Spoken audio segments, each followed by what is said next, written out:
Correction du chapitre 3 du cahier d'activité de technologie 3e Nathan.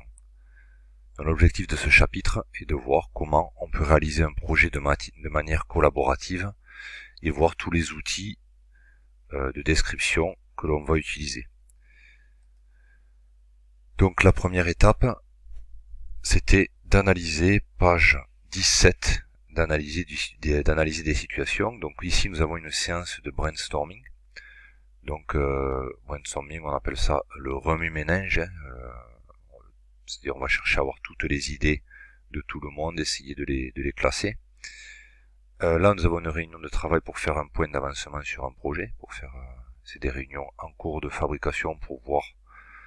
On prend tous les membres à différents postes, et souvent c'est les réunions d'ingénieurs ou de techniciens, et on fait le point sur la situation. Et là on a un groupe de travail autour d'un prototype réalisé. Ici sûrement un prototype de robot. Quels sont les points communs entre ces différentes situations? Quel est l'intérêt de travailler à plusieurs?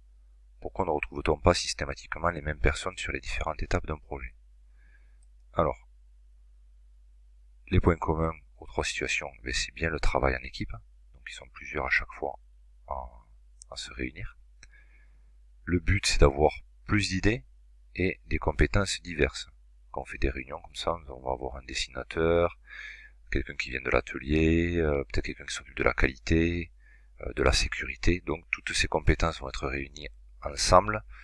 Voilà, ça permet d'éviter de travailler tout seul, des fois de faire des bêtises. Pourquoi ne retrouve-t-on pas systématiquement les mêmes personnes sur les différentes étapes d'un projet? Mais chacun intervient suivant sa compétence et le moment du projet. Voilà. Donc c'est sûr qu'à la fin du projet, peut-être c'est pas les ingénieurs de conception qui vont être invités là, on est plutôt sur la fin de fabrication, le prototypage, donc peut-être certaines personnes n'ont pas besoin d'être nécessairement présentes.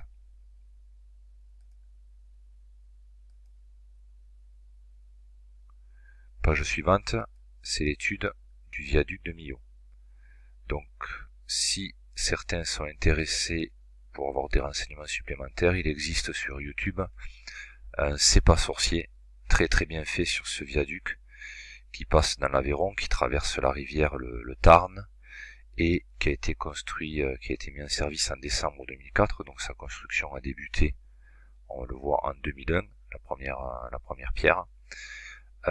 C'est un ouvrage qui a demandé des technicités assez élevées. Vous verrez, il y a des opérations qui sont réalisées à 270 mètres de haut, au-dessus de la rivière. Donc c'est des grues spéciales qui ont été aménagées pour cette construction, des grues qui sont presque aussi grosses, aussi grandes que la Tour Eiffel. Avec une fois que la personne était en haut de la grue, elle y passait la journée, donc elle redescendait pas, elle mangeait là-haut, etc. Donc je vais afficher de suite le corrigé pour gagner du temps. On vous demandait en premier de souligner en rouge dans le texte tous les acteurs qui ont participé à ce projet. Donc dans les acteurs, tout d'abord, on a ici un ingénieur en chef qui s'appelle Michel Virlogue et Lord Norman Foster qui est l'architecte. Donc ces deux personnes forcément sont très importantes puisque ceux qui vont dessiner, réfléchir à la construction, au choix des techniques. Ici c'est un pont à haubans, donc avec un pont suspendu, un pont à haubans. On voit ici les haubans, c'est les gros câbles de fer qui partent en diagonale, qui forment ces triangles. Donc il a été construit en 3 ans. On voit encore souligner que ça a été mené en collaboration avec les élus, c'est-à-dire tous les personnages qui ont été locaux élus, c'est-à-dire les maires et les préfets des alentours, et nombreuses entreprises qui ont dû travailler sur, puisque ce viaduc est une partie d'autoroute, et il y a un péage sur ce pont. Ensuite, nous avons plusieurs milliers d'hommes et de femmes d'entreprises de génie civil. Génie civil, c'est tout ce qui touche à la construction, et donc là, il y a plusieurs corps de métier, il y a plein de choses. Donc voilà les personnes qui ont participé à ce projet. Pour la frise, il fallait repérer dans le texte les différents éléments. Donc la première pierre a été posée en décembre 2001. Les travaux préparatoires ont commencé en janvier 2002. Ils ont duré normalement 2 mois. C'est vérifié ici. Donc dès mars 2002, après 2 mois de travaux préparatoires. Donc là sur la frise, il fallait trouver le mois de mars et remonter 2 mois, puisqu'on vous dit 2 mois auparavant, donc ils ont démarré les travaux. En février 2003, on a le premier tronçon, le premier morceau, le premier tablier, puisque vous avez vu qu'il y a 17 ou 18 tabliers. Tabliers, c'est les surfaces plates qui sont sur le pont. Donc ces surfaces plates, il faut les amener. Alors elles sont reliées entre elles. On a des joints de dilatation puisque le pont peut travailler. Donc pour accepter les déformations, le tablier n'est pas fait en un seul bloc. Il est fait en plusieurs morceaux. Ça aurait été trop compliqué de le faire qu'en un seul morceau. En 2004, donc février, mars, avril, on fait la jonction. Avril-mai, on fait la jonction du pont. Ici, on aura 3 mois pour les haubans. Donc ça, je vous ai expliqué ce que c'était. C'est des câbles en métal. Nous avons ensuite l'enrobé. Donc c'est la couche de goudron qui va être sur la route. Il va y avoir une phase de test. Et ensuite, on a l'inauguration en janvier, enfin décembre 2004, fin décembre 2004. Là, quand dans les tests, vous avez vu qu'il y a aussi les systèmes de sécurité, l'éclairage, la signalisation routière. Je vais remonter un petit peu en arrière. Donc là, on a des dates précises, mais bon, dans la frise, il fallait pas. On pouvait rester quand même sur des choses assez arrondies. C'était au niveau des mois.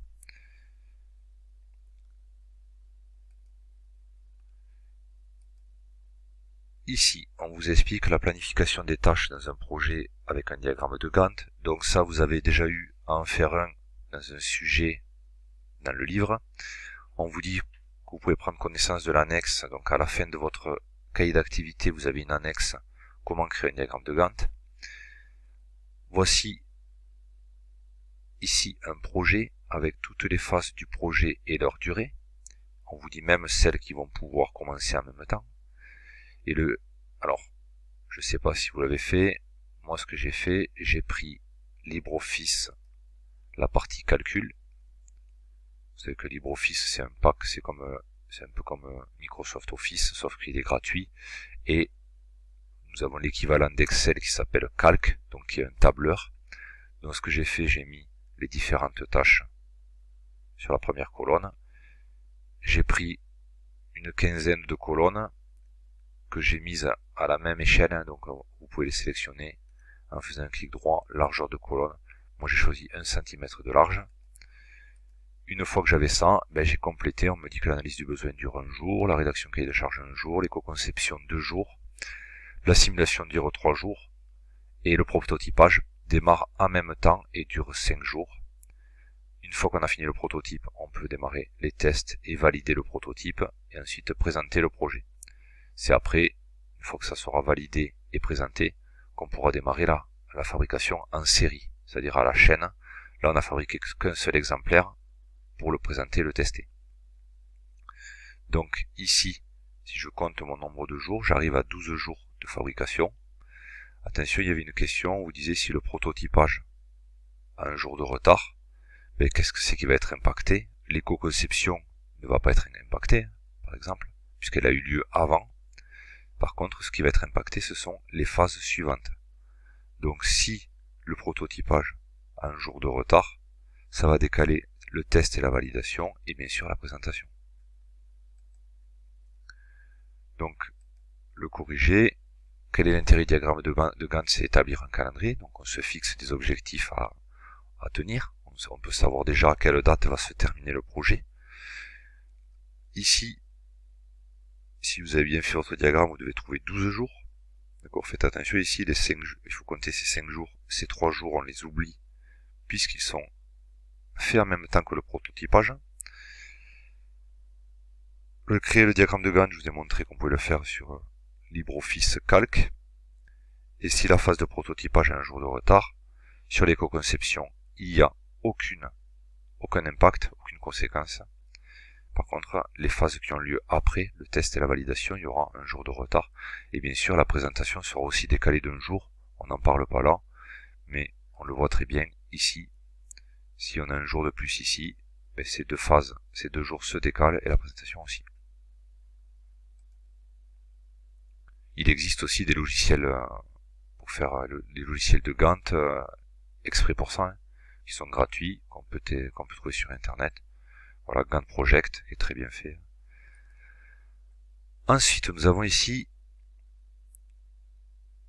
donc on vous disait de prendre connaissance du rabat de la couverture de l'ouvrage technique et de créativité.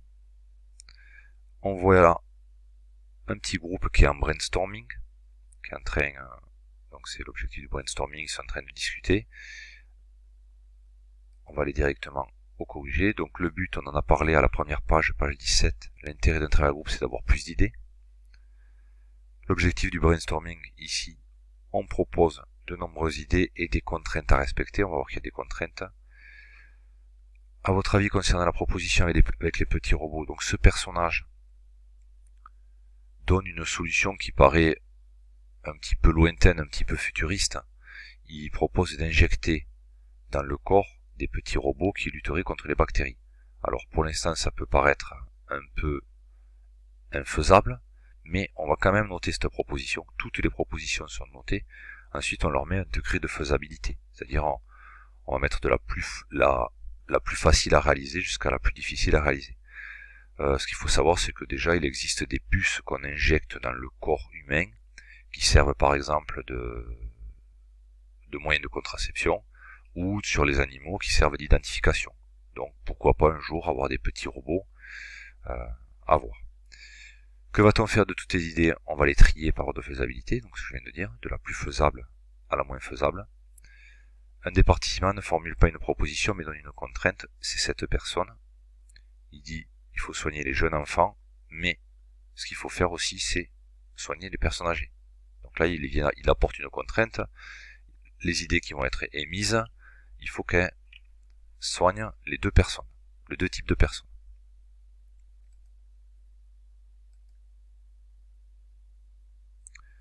Page suivante. Ici, le corriger. Donc il fallait replacer les mots, la liste de mots qui était ici. Donc là nous avons un croquis à main levée, un croquis en 3D fait à main levée, qui est très bien fait d'ailleurs. Un dessin technique, donc fait sur un logiciel. On a aussi, alors ça peut être fait sur un logiciel, hein, on a travaillé sur SolidWorks, on fait directement la maquette numérique, et ensuite de la maquette numérique, on peut exporter et avoir directement les plans du dessin technique avec les vraies cotations, puisque la maquette numérique on l'a fait avec des vraies dimensions. Donc à partir de la 3D, on obtient directement les plans 2D. Avant c'était l'inverse, maintenant tous les logiciels partent directement de la 3D. Et ensuite, une fois qu'on a notre maquette numérique, on peut fabriquer, donc soit l'imprimante 3D, soit avec d'autres moyens, fabriquer un prototype. Alors, par rapport à l'utilisation de ces 4 formes de représentation de solutions, si on souhaite visualiser l'objet de tous ses côtés de manière réaliste, mais sans le fabriquer, on va utiliser la maquette numérique. On va pouvoir la faire pivoter, faire tourner, etc. On peut même faire de la simulation avec des efforts pour savoir la résistance de la pièce. Si on veut le représenter de manière précise avec les dimensions, et si même pour le fabriquer, on va utiliser le dessin technique. Si on cherche à voir l'objet en vrai et vérifier comment il fonctionne à sa réalité, là on va utiliser le prototype. On va même peut-être le brancher, le tester. Et si on veut représenter au début un objet comme on l'imagine, ça va être le A, c'est un croquis à main levée, c'est la première idée. Donc le A et le B vont être utilisés surtout en début de projet. Le C, milieu de projet, alors là je suis pas trop d'accord avec la correction, c'est-à-dire que vu que ces deux se font ensemble, ça va être plutôt en début de projet. On va passer du croquis à main levée directement à la maquette numérique, et de la maquette numérique on extrait le dessin technique. Donc attention là, au milieu du projet j'aurais pas mis le C, j'aurais mis B et C, puisque B et C doivent être ensemble. Ensuite sur la fin du projet, bien sûr c'est le prototype.